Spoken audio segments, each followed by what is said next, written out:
Over the coming weeks and months on Goodbye 9 to 5, one of the topics we'll be looking at and returning to is out-of-season holidays. Compared to peak season, most prices are much keener and you can stay longer for the same cost, but it is important to also compare what you get for your money in terms of both the destination and the package you're buying. In January of 2009, we took a first choice trip to Costa Caleta on the island of Fuerteventura in the Canaries. This is a purpose-built resort town which is grown up around a small cove on the east coast of the island. There's a small harbour with a very small marina. The island's airport is only a few miles away, so you need to expect some traffic, but it's surprisingly unobtrusive. You soon become used to the relatively quiet glide path approaches that pass overhead.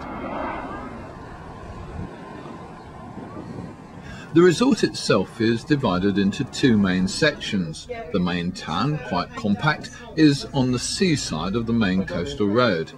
Most of the resort's facilities and most of the catering is here, and it's easy to stroll around and find whatever you want.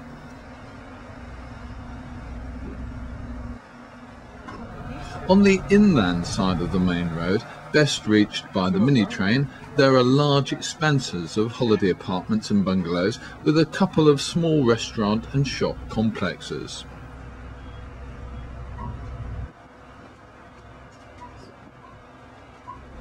In January, these were extremely quiet, and some holiday makers we met who were staying in this area were very unhappy.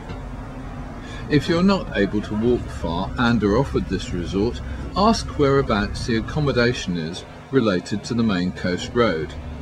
If on the inland side, you'll have to rely on the mini train during the day and taxis later on.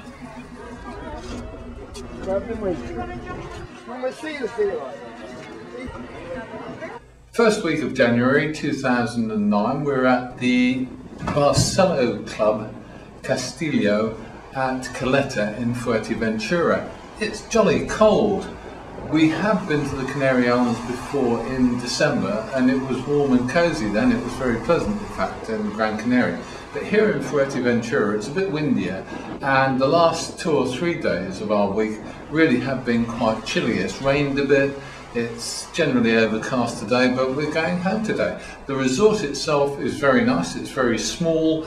It's purpose-built as a resort. There's nothing else here. There's nothing very much to do. It's not a very exciting place, but it's ideal if you just want to chill out.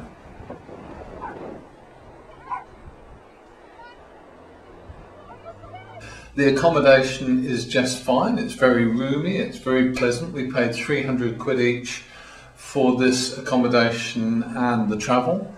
Bungalows here are roomy for 2 people. There's a separate bedroom, good sized bathroom and a really nice living area, but there is no heating, and bluntly we could have done with some heating this week.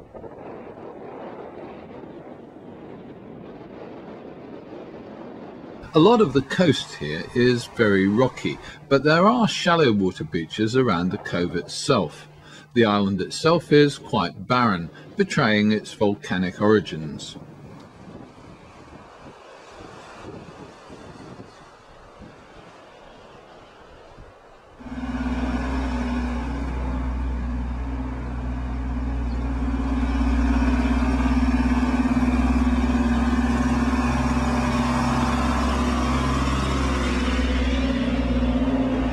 The big question, would we come here again? Yes, we would, I think, but not at this time of the year because you're taking too much of a chance on the weather, it seems. So maybe come back in April or May and I'm sure it would be lovely.